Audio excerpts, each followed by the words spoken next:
નમસ્કાર, આપ જોઈ રહ્યા છો ઝી 24 કલાક અરાઉન્ડ ગુજરાત સાથે હું છું સિદ્ધિ અને મારી સાથે સહયોગી મિથુન। સમાચારોની કરીએ શરૂઆત। વ્યાજખોરી ડામવા માટે મોદી સરકારે મોટું પગલું લીધું છે। આરબીઆઈ માન્ય સંસ્થાઓ પાસેથી જ ઉધાર લઈ શકાશે નાણાં, અન્ય સંસ્થાઓ પાસેથી નાણાં ઉધાર નહીં લઈ શકાય। જો ઉલ્લંઘન થાય તો 1 થી 10 વર્ષની જેલની સજા થશે, 2 લાખથી 10 લાખ રૂપિયાનો દંડ પણ થશે।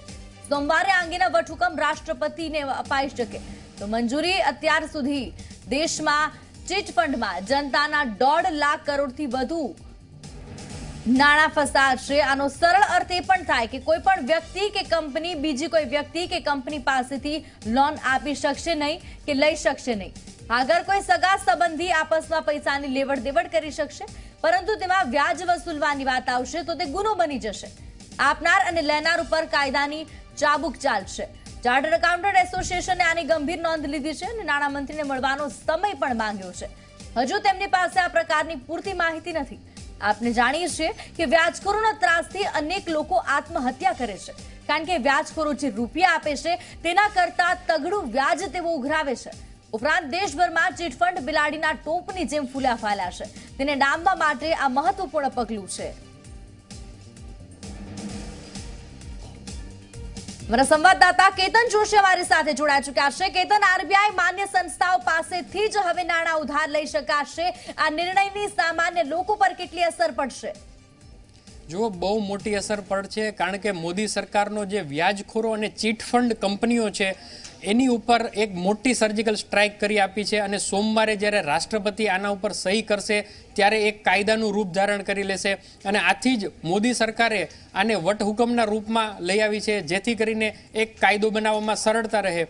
હવે આપણે ઝી 24 કલાકના દર્શકોને બતાવી દઈએ કે મામલો આખો શું છે। આપણે જાણીએ છીએ કે છાસવારે આપણે છાપામાં અને ટીવીમાં જોતા હોઈએ છીએ કે વ્યાજખોરોના ત્રાસથી એક પરિવારે આત્મહત્યા કરી, એક વેપારીએ આત્મહત્યા કરી। તો આ એવા લોકો છે કે જેને રિઝર્વ બેંક ઓફ ઇન્ડિયાએ મંજૂરી નથી આપી, છતાં પણ વ્યાજ વટાવનો ધંધો કરે છે। આપણા અમદાવાદમાં પણ અનેક કેસો થયા છે, જ્યાં ચીટ ફંડની વાત કરીએ તો PSEL અને સહારાનું કૌભાંડ છે એના જ કમસે કમ 75,000 કરોડ રૂપિયા થાય છે, એનાથી પણ વધારે રકમ। અને અત્યાર સુધી કેન્દ્ર સરકારે નોંધ્યું છે કે 1.5 લાખ કરોડથી પણ વધારે રકમ ચીટ ફંડમાં લોકોની ફસાઈ ગઈ છે, જેની કોઈ પણ કાયદાકીય એના ઉપર એક્શન નથી લઈ શકાતા।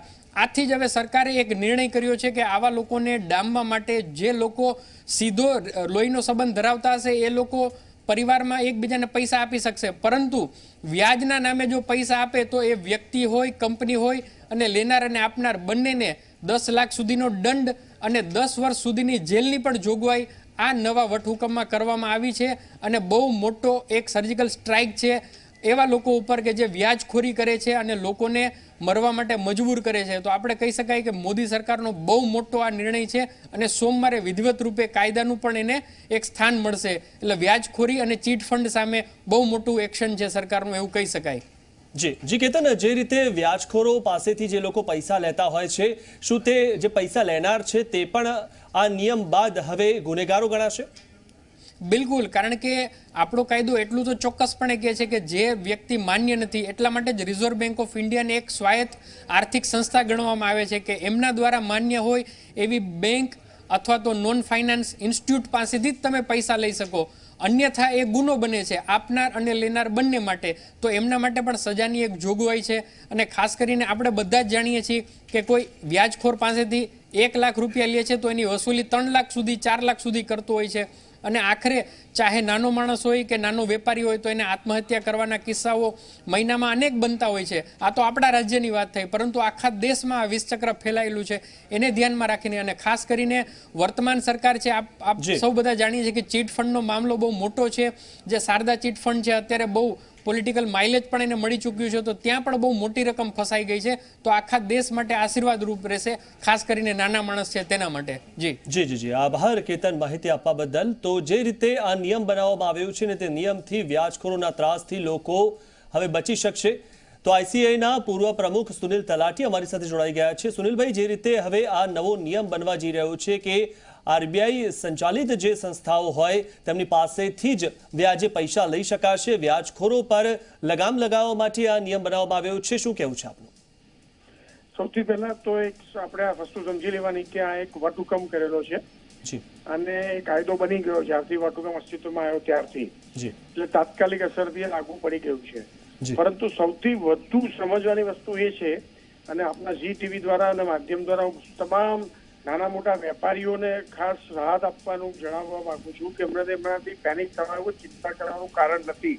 જી આ ઓર્ડિનન્સ એવું નામ જ બોલે છે તેમ અનરેગ્યુલેટેડ ડિપોઝિટ સ્કીમ ઓર્ડિનન્સ છે.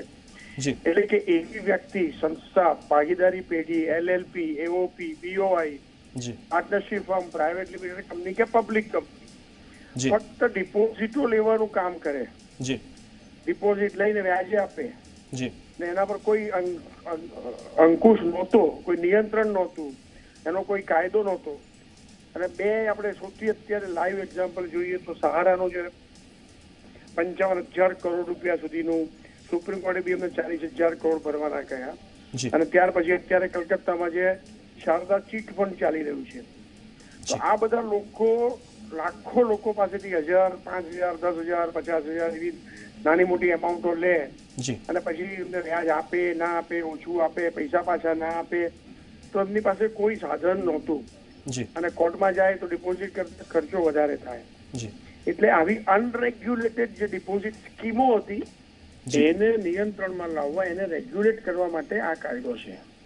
જી આજની તારીખમાં પાનના ગલ્લાથી માંડીને નાના દુકાનદારો, મોટા દુકાનદારો કે ધંધાદારો ધંધા માટે ડિપોઝિટ લે જી તો પ્રાઇવેટ લિમિટેડ કંપની ને પબ્લિક કંપનીમાં ડિપોઝિટ રેગ્યુલેશન છે જ, એટલે એ સેક્શન પ્રમાણે, કંપની એક્ટ પ્રમાણે એ લોકો લઈ શકે. જી એટલે પ્રાઇવેટ ને પબ્લિકમાં તો હવે કોઈ તકલીફ છે જ નહીં. જી હવે વાત કરીએ નાના વેપારીઓની, ઇન પ્રોપરાઇટર હોય, પાર્ટનરશિપ હોય કે LLP હોય કે AOP હોય, જી તો એ લોકો બી ધંધા માટે જી in normal course of business જી મારી કે તમારી પાસેથી ડિપોઝિટ લે અને કે અમે દર મહિને 12% કે 15% કે 18% દર વર્ષનું વ્યાજ આપીશું, એ ડિપોઝિટોને કોઈ બાદ નહીં આવે. આ બહુ મહત્વની વસ્તુ સમજી લેવાની જરૂર છે. અત્યારે બધા જ વેપારી વર્ગોને શું થયું, અરે બાપરે, આપણે તો ધંધા માટે પૈસા જોઈએ, મને કોઓપરેટિવ બેંકમાંથી લોન ના મળે, નેશનલાઇઝ બેંકમાંથી લોન ના મળે, જી ઉધારીમાં માલ વેચો, ખરીદું રોકડામાં, તો વર્કિંગ કેપિટલ માટે જી જી મારે જી. લોકો પાસેથી પૈસા લેવા જ પડે, જી તો બંધ થઈ જશે. જી તો એનો જવાબ ના છે. એટલે આ એક બહુ મહત્વની ખુલાસા કરવાની જરૂર છે આપણા માધ્યમ દ્વારા. પરંતુ એવા લોકો કે જે ધંધો નથી કરતા, બિઝનેસમાં નથી, ટ્રેડિંગ નથી, મેન્યુફેક્ચરિંગ નથી, જી, બિલકુલ. હોલસેલ કે રિટેલમાં નથી, પણ ખાલી ડિપોઝિટો લે કરે અને ઇન ટર્ન પછી બીજાને ડિપોઝિટ આપે, તો એ લોકોનો ડિપોઝિટનો બિઝનેસ છે એમ કરીને હવે એમના માટે આ કાયદો, આ ઓર્ડિનન્સ લાગુ પડશે. બિલકુલ સુનિલભાઈ, આભાર અમારી સાથે વાતચીત કરવા બદલ. તો સરકારે આર્થિક મોરચે હવે સર્જિકલ સ્ટ્રાઇક કરી છે. RBI માન્ય સંસ્થાઓ પાસેથી જ નાણાં ઉધારી રૂપે લઈ શકાશે, અન્ય સંસ્થાઓ પાસેથી હવે ઉધાર નહીં લઈ શકાય.